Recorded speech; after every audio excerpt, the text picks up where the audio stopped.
Opening, hunger, and despair. Long ago, before the world was filled with abundance, there was only hunger. The people lived in small villages scattered across the land, and though they prayed to the Great Spirit for mercy, the earth gave them nothing. The soil lay bare and cracked, the rivers ran thin, and the fish were few. Game animals vanished into the forests, leaving the hunters to return with empty hands. Each day, the children cried for food, and each night the elders whispered in despair, wondering if their people would survive another season. Mothers cradled their little ones, their arms thin and weak. Fathers stared at the sky, their eyes hollow, asking silently why the heavens had turned away. Once proud fires burned low, for even firewood was scarce. The village grew silent, broken only by the sound of wind sweeping across the barren fields. Hope itself seemed to wither. The people had forgotten the taste of joy, the sound of laughter. They lived only from moment to moment, waiting for the end to come. And yet, as despair threatened to consume them, a change stirred on the horizon. One evening, when the sun was setting in a blaze of red, a figure appeared at the edge of the village. She was unlike any they had seen before, her presence radiant, her steps graceful, her eyes filled with both sorrow and compassion. The people lifted their heads. Hunger still weighed on them, but in that moment, they felt something they had not known for many moons. They felt hope. The arrival of Corn Mother.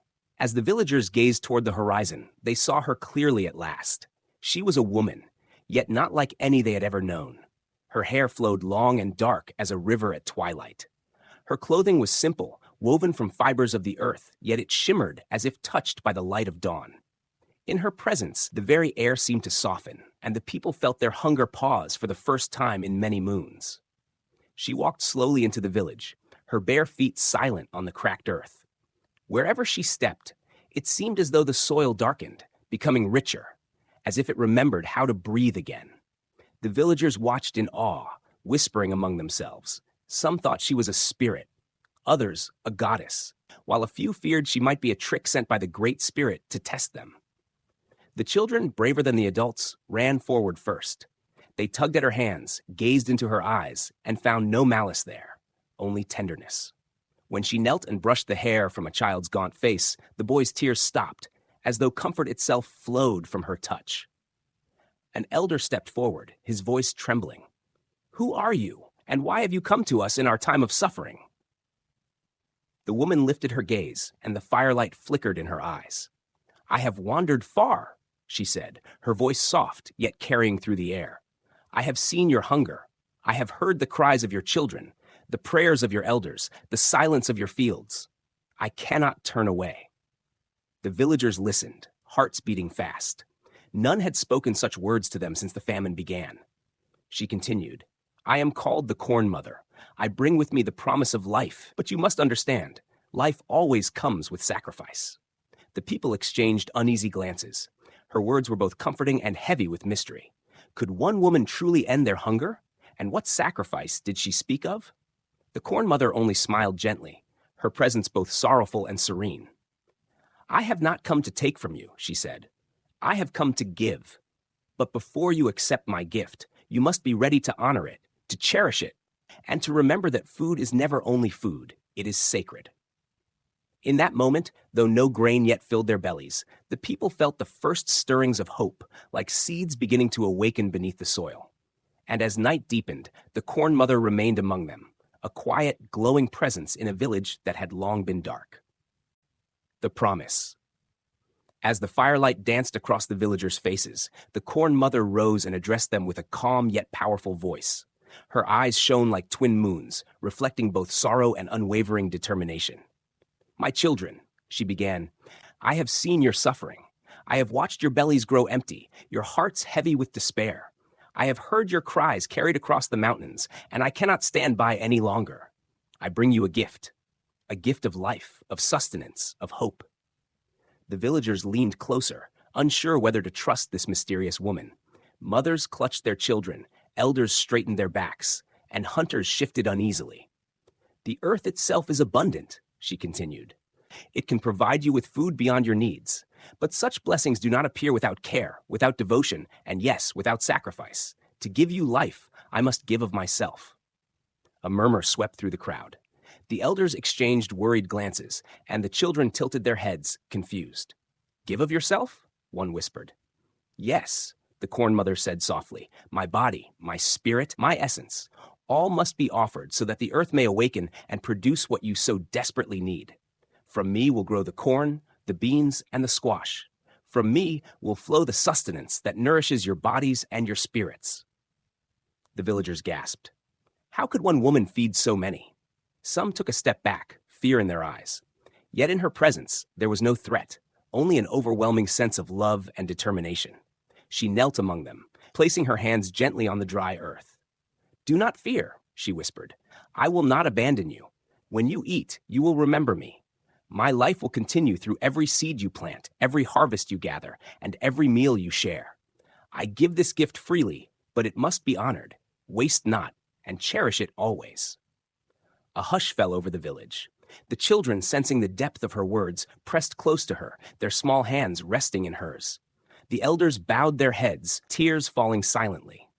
Even the hunters, who had relied on strength and skill to survive, felt the weight of something greater than themselves, a divine promise woven into the soil and sky. "And so," the Corn Mother said, her voice barely more than a whisper carried by the night wind, "prepare your hearts and your hands. For the gift I bring will require courage, gratitude, and reverence. The earth will bloom, but only through sacrifice. Are you ready to receive this life?" The villagers nodded, their eyes wide with awe and newfound hope. In that instant, the seeds of abundance were sown, not in the ground, but in the hearts of all who witnessed her promise. The Corn Mother remained kneeling, her hands resting upon the earth, a quiet glow radiating from her as the first hint of magic stirred beneath the soil. The night was filled with expectation, for soon the barren land would be transformed. The sacrifice. The night was still, the village bathed in silver moonlight. The Corn Mother walked to the center of the barren field, her steps quiet but purposeful. The villagers followed at a distance, hearts pounding, unsure of what would happen next. She knelt on the cracked earth, placing her hands gently upon the soil. Her eyes closed, and a soft hum filled the air, a song that seemed older than the mountains and rivers themselves. The villagers watched in awe, sensing that something extraordinary was about to occur. "I give myself so that life may flourish," she whispered, her voice carrying through the night. "From my body, the earth will awaken. From my spirit, abundance will rise. Fear not, for my gift is love." Then, slowly, she lay down upon the ground, her body merging with the soil as a warm golden light began to glow around her. The villagers gasped. A quiet tremor ran through the earth, and the air seemed charged with a sacred energy. From her hair sprouted twisting vines that would become beans. From her arms, broad leaves unfurled into gourds and squash. From her very heart, stalks of corn shot upward, golden and strong, swaying as if moved by an unseen wind. The field, once barren, now pulsed with life. Children ran forward, their laughter breaking the silence of years of hunger. They touched the plants, feeling the warmth and vitality emanating from them. Mothers gathered the first ears of corn, pressing them to their faces with tears of gratitude. Elders fell to their knees, offering prayers of thanks, their hearts full of awe and reverence. The Corn Mother's body had vanished, yet her presence lingered in every stalk, every leaf, every kernel. She had become one with the land, giving herself entirely so that the people might live. An elder whispered to the children, "Remember her always. In every meal, in every harvest, she lives. Her love flows through the earth and feeds us all." And so, the people understood the depth of her gift. The sacrifice was not an end, but a beginning. Life would continue, nourished by her love, and the barren land would never again go hungry. That night, as the villagers celebrated quietly among the new growth, they knew that they were witnesses to something eternal, a sacred act of love and devotion that would shape generations to come. Dawn and transformation. As the first light of dawn stretched across the horizon, a soft golden glow bathed the village. The villagers awoke to a sight that filled their hearts with wonder and disbelief. Where once the fields had been barren and dry, a miraculous transformation had taken place. Rows of tall, green corn stalks swayed gently in the morning breeze. Vines of beans climbed eagerly around them, and gourds and squash spread across the earth, their leaves broad and vibrant. The air was filled with the sweet, earthy scent of life renewed, a fragrance the villagers had not breathed in years. Children ran through the fields, their laughter ringing like music after a long silence. They touched the leaves and stalks, marveling at the warmth and vitality that seemed to pulse through each plant. Mothers knelt to gather the first ears of corn, tears rolling down their cheeks as they pressed the golden kernels to their lips. Even the elders, who had witnessed many seasons of hardship, were moved to their knees, offering silent prayers of gratitude. The villagers soon realized that the transformation was more than mere food. It was a message, a gift of hope, and a reminder of the corn mother's love. Every plant that grew from the earth carried a piece of her spirit. Her sacrifice had not only ended their hunger, but had also sown the seeds of a future rich with life and abundance. Families began to work together in the fields, sharing in the miracle before them. The hunters brought water from the river to nourish the new crops, the women tended the soil, and the children scattered seeds with joy. They laughed, sang, and celebrated for the first time in many moons, their hearts unburdened and full of gratitude. The villagers understood that they were part of a sacred cycle. Life, nourished by sacrifice, was precious. Each day the sun rose, each season passed, and each harvest came. They would remember the corn mother's gift. Her spirit would remain with them, in every ear of corn, every bean, and every gourd that sprang from the soil. And as the sun climbed higher, casting golden light over the transformed fields, the people felt a deep sense of connection to each other, to the land, and to the divine presence of the corn mother. A new chapter had begun.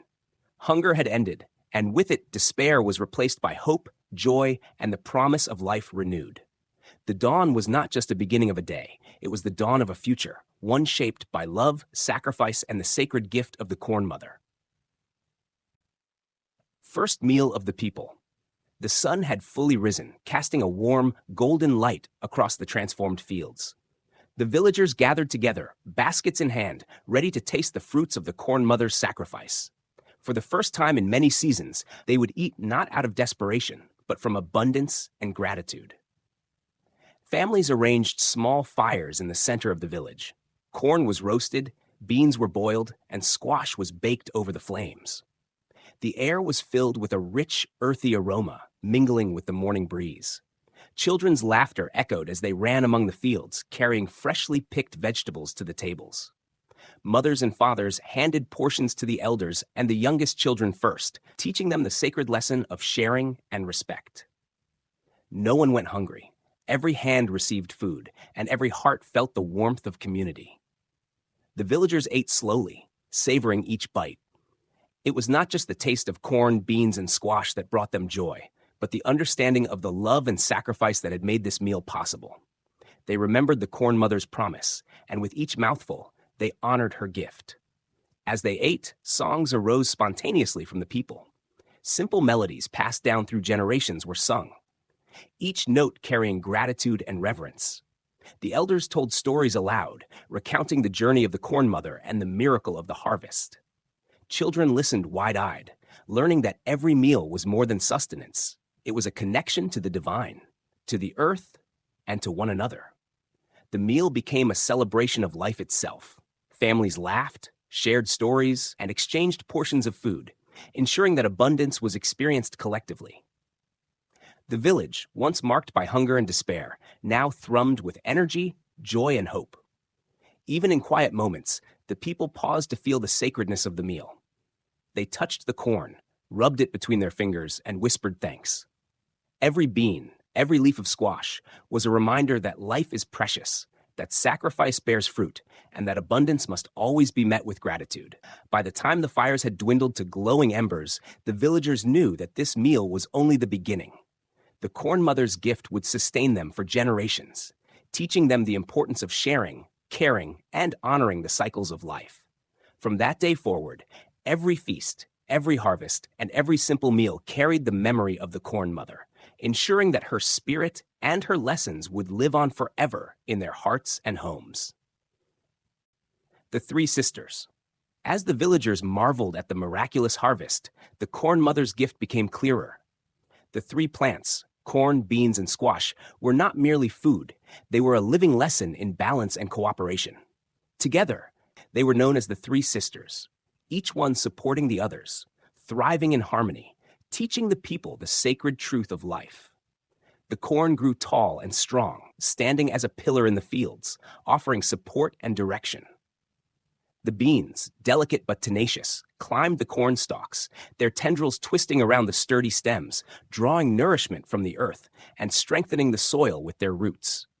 The squash spread across the ground, broad leaves shielding the roots and retaining moisture, protecting the trio from harsh sun and invasive weeds. Alone, each struggled. Together, they flourished. The villagers watched in awe as this natural synergy unfolded before their eyes. Children played among the plants, learning by touching and exploring, understanding in the simplest of ways the importance of interdependence. The elders spoke of the lesson aloud. See how they live in balance. Corn cannot stand without beans. Beans cannot grow without corn. Squash cannot protect without them all. So too must we live in harmony with the land and with each other. The harvest became more than nourishment. It became a ritual of respect. The villagers planted the seeds with care, offering prayers of gratitude before sowing each kernel. They harvested slowly, sharing evenly among families, ensuring no one went hungry. In doing so, they honored the Corn Mother's sacrifice, recognizing that life and abundance are never solely for oneself. Each year, as the Three Sisters grew, the story of the Corn Mother was retold. Around the fires, children learned that every meal carried her spirit. Every harvest was a reminder that giving, nurturing, and cooperation are as essential as the food itself. The plants taught patience, generosity, and the sacred bond between humanity and the earth. Through this simple yet profound lesson, the people understood that abundance is born from connection. The Three Sisters were a mirror of their own lives, families supporting one another, communities growing stronger through cooperation, and the earth flourishing when treated with respect and gratitude. And so, the people lived in harmony with the land, guided by the enduring wisdom of the Corn Mother. The Three Sisters were more than plants. They were teachers, symbols of life's interconnectedness, and a promise that through balance and love, humanity and nature could thrive together. From that day onward, every meal shared, every field planted, and every harvest gathered was a testament to the enduring power of sacrifice, love, and harmony, the legacy of the Corn Mother and her sacred gift. Ceremony of Gratitude. As the first full harvest arrived, the villagers gathered in the fields to honor the Corn Mother. Though she no longer walked among them in flesh, her spirit was present in every ear of corn, every bean, and every gourd. The people understood that their abundance was not simply a gift of nature, but the result of her sacred sacrifice. The elders led the gathering, carrying small baskets filled with the finest produce. Children followed, wide-eyed, holding handfuls of beans and corn, learning the importance of respect and reverence. The villagers formed a circle, facing the golden fields, their hearts filled with gratitude and humility. One of the elders spoke, his voice resonant and steady. Today, we honor the Corn Mother, who gave herself so that we might live. She is in the soil, in the plants, and in every meal we share. Let us offer our thanks and ensure that her gift is never forgotten. Each family approached the center of the circle, laying their harvest offerings upon the soil. They whispered prayers of gratitude, promising to care for the land, to share their bounty, and to live in harmony with one another. The children learned that giving thanks was as important as receiving food, that each act of harvest carried the weight of responsibility and love. As the sun rose higher, the villagers began a gentle song, a melody passed down through generations, echoing the story of the Corn Mother. Their voices wove together, rising and falling like the wind through the cornfields. The music was both joyful and solemn, a reminder of life's fragility and the power of sacrifice. Smoke rose from small fires, carrying the prayers upward. Families sprinkled water from the river onto the earth, nurturing the soil that had borne the miraculous crops. Every gesture was a symbol of connection, to the Corn Mother, to the land, and to one another. In that sacred circle, the villagers realized that life itself was intertwined with gratitude. The Three Sisters were more than sustenance, they were teachers. They reminded the people that harmony, cooperation, and respect are the foundation of survival and joy. The ceremony ended with the elders blessing the fields, encouraging the people to plant, harvest, and share with care. The children laughed and ran among the plants, now familiar with the sacred lesson of reciprocity. The villagers returned to their homes with hearts full of reverence, understanding that every meal, every seed, and every harvest carried the Corn Mother's spirit. And so, through ritual, song, and mindful care, the people honored her legacy. The ceremony of gratitude became a tradition passed down through countless generations, a living testament to the sacred bond between humanity, nature, and the selfless love of the Corn Mother. Sacred meaning. As seasons passed, the story of the Corn Mother became more than legend.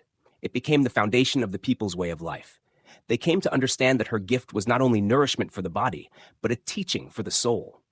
Every kernel of corn, every bean, every gourd carried her spirit and her message, that life is sustained through love, sacrifice, and respect. The villagers reflected on the lessons she had left behind. The three sisters, corn, beans, and squash, taught them harmony. Corn provided strength and guidance, beans offered support and renewal to the soil, and squash shielded and nurtured the earth. In their unity, the people saw a mirror of their own community. Each person had a role. Each contribution mattered, and together they thrived. They also learned the sacred truth of gratitude. No meal was eaten without acknowledgement of the Corn Mother's sacrifice. No harvest was gathered without care for the land. Waste was forbidden, and sharing became a duty, not just a kindness. The act of eating itself became a ritual, a reminder of the preciousness of life and the responsibility each person bore toward others and the world. Through her sacrifice, the Corn Mother had shown that love is not only feeling, it is action, selflessness, and giving beyond oneself. She had transformed hunger into abundance, despair into hope, and death into life. In every harvest, her story was remembered.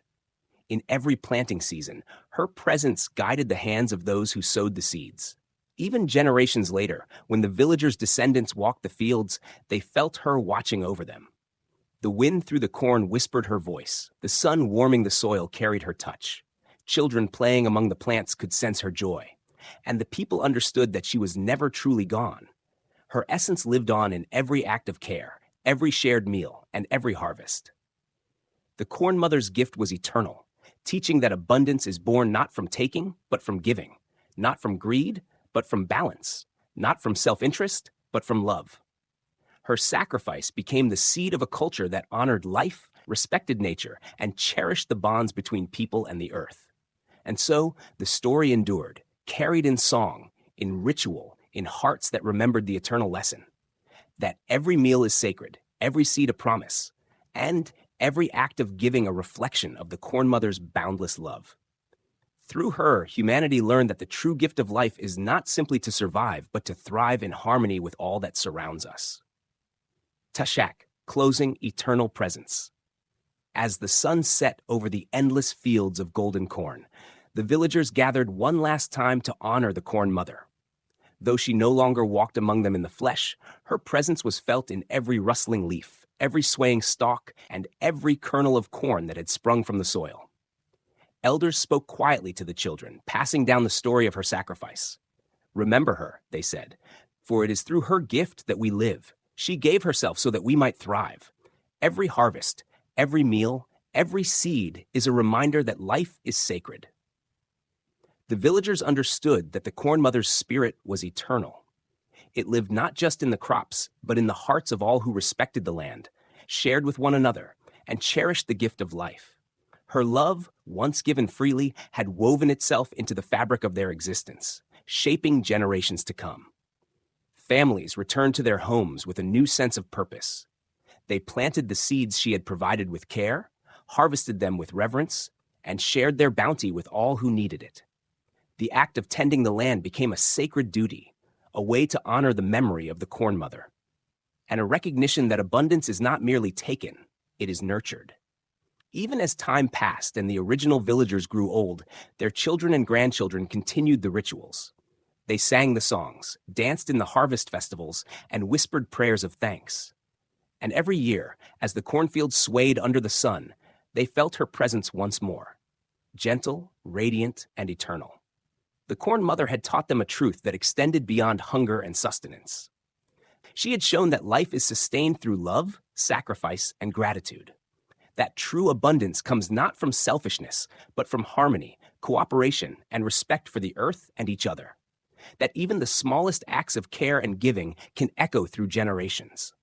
As night fell, the villagers lit small fires, their flames flickering like the stars above.